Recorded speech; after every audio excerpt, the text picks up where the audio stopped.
Can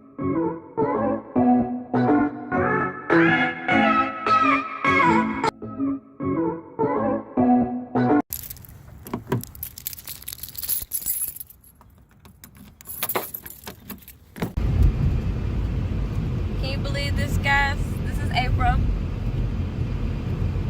Driving in the middle of April, in the middle of a blizzard. I guess the news had it right today. I just wanted to let y'all see what we're dealing with in Wisconsin. It's not fair. I just came back, mind you, from vacation where it was 75 and above. Yeah, it's crazy. Wisconsin, this is not fair.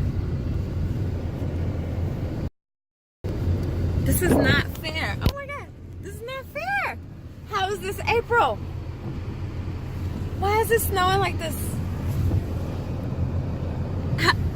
I just don't get it. It was 70 degrees 2 days ago.